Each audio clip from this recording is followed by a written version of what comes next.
گئے، دریا میں گھوڑے کیسے چلا رہے ہیں؟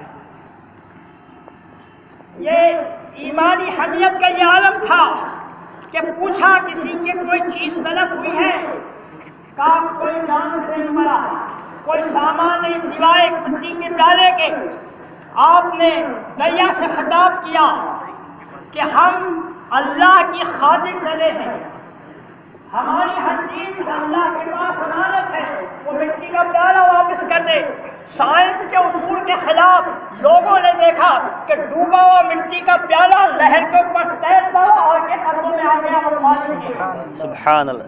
میاں آپ یہ حال دیکھ کر دشمنوں کا کیا عالم ہوتا ہوگا؟ ہر مقام پر ان کو سخت اٹھانی پڑی اور وہ اس بات کو پا گئے کہ ان سے بہادری کے ساتھ نہیں نمٹا جاتا، عیاری برتو، مکاری برتو۔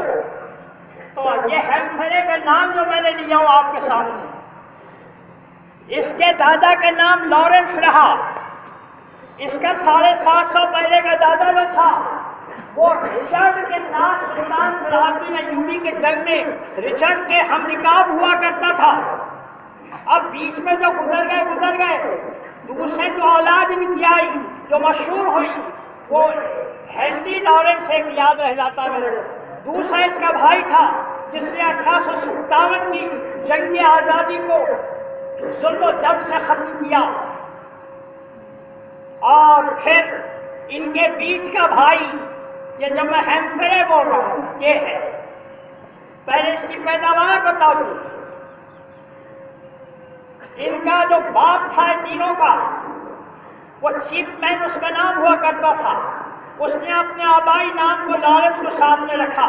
اس کے متعلق بتایا جاتا ہے کہ درمیانی اوسط درجے کا زمیندار تھا، کسان تھا، لیکن اس کے ساتھ اس کے جو شب و روز تھے وہ بتاؤں۔ اس کی پہلی بیوی سے 4 بیٹیاں تھیں اور بیوی کے مرنے کے بعد 4 بیٹیوں پر نن آیا دائی رکھا تھا۔ وہ دائی سے اس سے غیر قانونی تعلقات تھے۔ عیسائیوں میں مسلمانوں کی نکاح خوانی نہیں، عیسائی تھا۔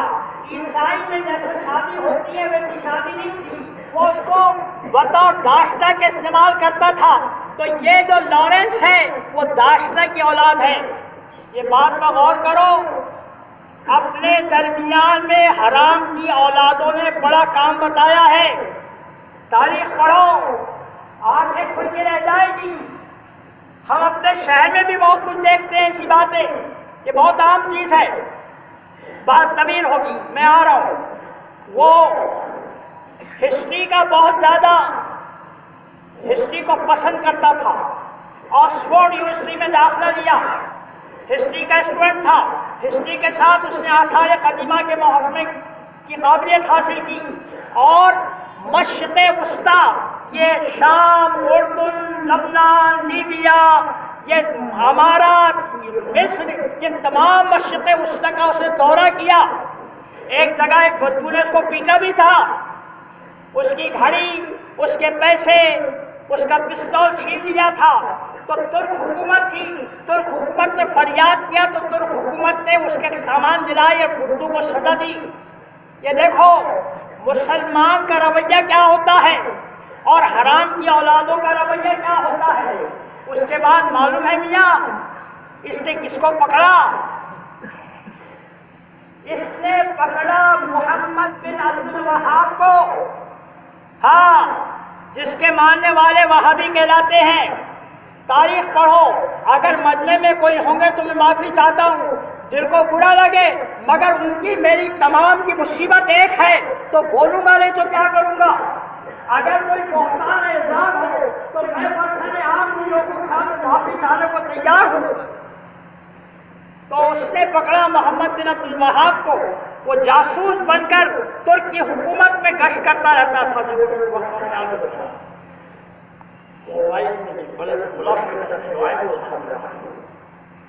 تو ترک میں گشت کرتا رہتا تھا، لوگوں کو پڑھتا تھا، اور خود عربی انگریز ہو کر عربی، فارسی، اس کا عالم تھا، اچھی خاصی بولتا تھا اور ان لوگوں میں بیٹھتا تھا، تو شیعوں میں بھی رہا اور شیعوں کی ریڈنگ کیا۔ اس نے بتایا کہ سنی جو ہے وہ علماء کے تابع کم رہتے ہیں، مگر شیعہ بہت زیادہ تابع رہتے ہیں، ان کو ایسا توڑا جا سکتا ہے دونوں کو۔ ایسی ریڈنگ کرتا رہا۔ ایک مرتبہ وہ لارنس نے دیکھا کہ یہ نوجوان محمد بن عبد الوہاب یہ آیا، اس کے خیالات معلوم کیے اور خیالات معلوم کر کے اندازہ کر لیا کہ یہ میرا مولا اچھا بن سکتا ہے۔ میاں اس نے اس کو تعلیم دینا شروع کیا۔ کس نے؟ لارنس نے۔ وہ محمد بن عبد الوہاب کو، اور محمد بن عبد الوہاب اس سے بحث بھی کرتا تھا، کبھی کبھی کسی چیز پر آ جاتا تھا۔ اس نے یہاں تک بھی کروایا کہ یہ جوانی کی عمر کو پہنچ چکا تھا محمد بن عبد الوہاب، تو اب اس کو زیادہ جال میں کیسا پھنسا جائے؟ کہا کیوں ہوتا تو ہو سکتا ہے نا؟ تو کہا نہیں، حضرت عمر نے اس کو منع کیا ہے۔ اب اس کے خیالات جو ہے کہ اہل حدیث جو آج کل زیادہ تھا، اور اس کو انہوں نے پا لیا کہ اس میں سنیوں اور ان کو ٹکرایا جا سکتا ہے، تو اب اس سے معلوم کیا تو کہا نہیں، درست نہیں۔ تو بتایا کہ حضور کے زمانے میں تو ہوتا تھا، تم صحابہ کو تو یہ کرتی رہتے ہو، پھر حضرت عمر کی بات کیوں بتاتے ہو؟ اب میں آپ کو بتاؤں کہ مدعا کیا ہوتا ہے۔ مدعا ہوتا ہے کسی عورت سے ایک پرٹیکولر پیریڈ، ہفتہ، 2 ہفتہ، مہینہ بھر کا معاہدہ کرو اور اس کی مہر دے دو، اس کے بعد وہ آزاد ہے۔ تو اس نے حضور کو کوٹ کیا۔ کیوں کوٹ کیا؟ صحابہ رضی اللہ تعالی عنہ حضور کے زمانے میں ایک مقام پر محاصرہ طویل ہو گیا تھا، مجاہدین بیمار ہونے لگے، کوئی دیکھ بھال کے واسطے نہیں، تو حکم ہوا کہ مقامی عورتوں سے معاہدہ کرو کہ ہم اتنے دن رہنے والے ہیں، اس وقت تک تم ہماری خدمت کرو اور اس کے لیے تمہارا مہر۔ تو مقامی طور پر عورتوں سے نکاح کیا، مدعا کہلایا۔ اور اس وقت ایک بات اور ہوئی تھی، مدعا کی کمی تھی تو خدا حلال ہو گیا تھا۔ تو اب اس نے وہ بات بتایا اور اس کی سمجھ میں آ گئی کہ حضرت عمر کون ہوتے ہیں، ایسی بولتے ہیں، حضرت عمر کون ہوتے ہیں ایسا کرنے والے، تو وہ سمجھ میں آ گئی اس کی برابر۔ تو پھر اس نے ایک داشتہ جو مسلمان بچوں کو بگاڑنے کے لیے انگریز حکومت کے طرف سے مقرر تھی، وہ داشتہ سے اس کا مدعا کروایا۔ اور اب کیا تھا؟ باہر کی زندگی میں ہیمپرے تھا اس کو بہکانے والا، اور گھر کے اندر وہ داشتہ تھی۔ تو اس طرح اس کی تربیت ہوئی، اور پھر معلوم ہے میاں عربی کی قابلیت کی بنیاد پر اور کچھ یعنی احادیث وغیرہ کی بنیاد پر وہ ایسا چھایا کہ اس نے کتاب التوحید لکھا، اور وہ کتاب التوحید کا ترجمہ مولوی اسماعیل دہلوی صاحب نے تقویت الایمان کے نام پر کیا۔ یہ دیکھ لو سرا کہاں رہا ہے، سمجھے آپ؟ اس میں کیا تھا؟ اس میں عام مسلمانوں کو مشرک بتایا گیا۔ اب ہم یہاں آئے ہیں، حضرت کے لیے اظہار ثواب کیا، بخشا، آپ کو خدا کا ایک ولی کام جانتے ہیں، شہید ہوئے ہیں، ان کے وسیلے سے دعا کرتے ہیں، لا یہ شرک، یہ ان محمدین کے نزدیک شرک ہے۔ شرک میاں اس کی مثال میں آپ کو دوں، آکور سے آکولہ کی طرف جاؤ تو بائیں طرف ایک گنبد ہے، وہ گنبد میں مزاریں تھیں، یہ اہل حدیث تبلیغیوں نے مزاروں پر جانا مسلمانوں کا ختم کرایا، جس کے سبب وہ مندر بن گیا۔ شرڈی کے سائیں بابا کے متعلق ابھی میں سنا کہ بھائی وہ فلاں گیا ہے، ارے میں نے کہا نیچے مزار ہے مسجود سے، تو بولے مزار بند کر دی گئی۔ کیوں بند کر دی گئی؟ ابھی کچھ دنوں پہلے بمبارڈا ہوا کہ شیخ چاند مسجود ہے یہ، تو اب یہ بات پھیلے گی تو مسلمان قضیہ کھڑا کریں گے، اس کو بند کر دیا گیا، مسلمانوں کو جانے سے روکا، تو شرک نہ ہوگا، شرک ہونے لگا۔ تو اس نے کیا کیا؟ نجد سے نکل کر عرب کے لوگوں کو پٹی پڑھایا کہ یہ قبر پرست ہیں، ان کو مارو، ان کو کاٹو۔ اب یہاں سے بہت کوشش ہو گئی، بے قصور مسلمانوں کو مشرک بول کر کہا جانے لگا کہ کافر اور مشرکوں کو جیسا حکم ہے ویسا ان کے ساتھ معاملہ کرو. آخر کو یہ کیا گیا کہ اب آپ بولے کہ حکومت تو ترکی تھی، ترک حکومت یورپ سے برطانیہ سے لڑنے میں اتنی الجھی ہوئی تھی چاروں طرف سے. روس اس کا دشمن، جرمن بھی دشمن رہا تھا، دوسری جنگ عظیم میں دونوں جڑے. جرمن دشمن چاروں طرف سے یہ اپنے باغیوں کو دبا نہیں پا رہا تھا. ادھر چھوڑ دیا اس نے حجاز میں، بالکل رخ نہیں کیا. اس کے رخ نہ کرنے کے سبب ان کا ایک دادا سعود تھا. یہ سعود جو نہر کے زمانے میں ہوا وہ سعود نہیں، اس سے پہلے کا سعود. اس نے اتنا غلبہ حاصل کیا، اتنا غلبہ حاصل کیا کہ مدینہ منورہ پر نہ صرف قبضہ کیا بلکہ حضور کے روضہ اطہر میں داخل ہو کر تینوں مزاروں سے حضور کی اور حضور کے یار غار کی اور حضرت عمر کی مزاروں سے غلاف کھینچے اور ان کو برہنہ کیا مزاروں کو.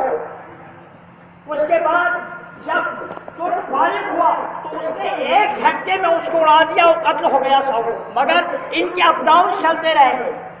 ایک دور آیا پھر دوسرا دور آیا. میں بات مختصر کرنے کے لیے صحیح ہوتا ہوں 3:30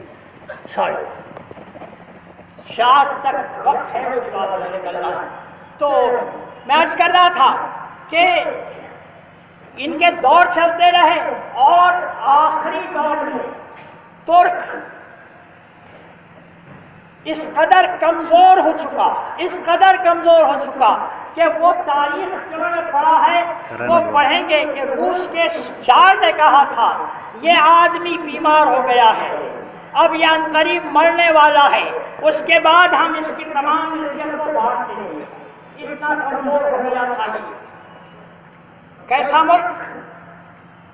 وہ ملک جس کے ایڈمیرل امیر البحر کی تربیت فرانس نے لندن کے مقابلے میں حاصل کرنے کے لیے درخواست کیا اور امیر البحر خیر الدین بربروسا کی لیڈرشپ میں انہوں نے یورپ برطانیہ کو شکست دی. فرانس نے یہ ایسا یورپ، میں اور کوئی مثالیں دیتا لیکن وقت بہت کم ہے، پھر بھی طبیعت بے ہو رہی ہے. یورپ ترک کی تقویت کے لیے 3 بر اعظم پر اس کے جھنڈے لہرا رہے تھے، حامیہ 3 بر اعظم. اور اس کا عالم یہ تھا کہ بایزید یلدرم جیسا بہادر 12 برس کا بچہ باپ کے مرنے کے بعد جب طرفہ بیٹھا تو لندن کے لوگوں نے کئی ڈیوکس کو 60 ڈیوکس کو جمع کر کے حملہ کر دیا. وہ 12 برس کے بچے نے ان کا نہ صرف مقابلہ کیا بلکہ 60 ڈیوکس کو بالکل زندہ قید کر دیا. اب ان کی موت ان کے سامنے ناچ رہی تھی. ان کو پیش کیا گیا، کہا تم کو یقین ہوگا کہ میں تم کو مار ڈالوں گا، سنو میں تم کو آزاد کر رہا ہوں، تم جاؤ اپنے ملکوں میں اور 1 سال تک تیاری کرو. تم میرے ملک میں آ کے اس کا حملہ کیے ہو، اب میں تمہارے ملک میں تم سے آگے ملوں گا. اور یہ بات محض زبانی نہیں کہا اس نے بلکہ 1 سال کے بعد فتوحات شروع ہوئی. 1 سال تک کسبل حاصل کرنے کے باوجود وہ لوگ مفتوح ہونے لگے، شکست کھانے لگے. آخر کو ان لوگوں نے تیمور لنگ کو پٹایا کہ ہم سے تم کو کوئی خطرہ نہیں، یہ تمہاری حکومت کا ستیہ کرے گا. اور تیمور لنگ اس سے ٹکرا کر جبکہ اس نے للکارا کہ تیمور مسلمانوں کو کٹوانے کی کوئی ضرورت نہیں، تو اس کو مجھ سے اختلاف ہے، چلا مقابلہ کر لیں. اور اس تب جھپٹا قسمت کی بات کیا، اللہ کی کیا منظور ہے. اس کا گھوڑا ٹھوکر کھایا اور پھر بڑھ کر اس کو مارا نہیں گیا، پکڑا نہیں گیا، شیر کو پکڑنے کی طرح جالا ڈال کے اس کو پکڑا گیا اور تمام لوگوں کو قید کرا.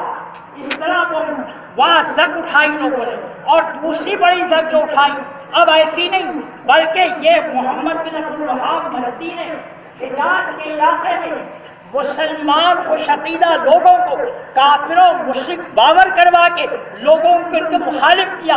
اور جب ترک میں کچھ لگ نہیں رہا کہ وہ کچھ نہیں کر سکتا، تاریخ پڑھیے ترکوں نے کیا کیا.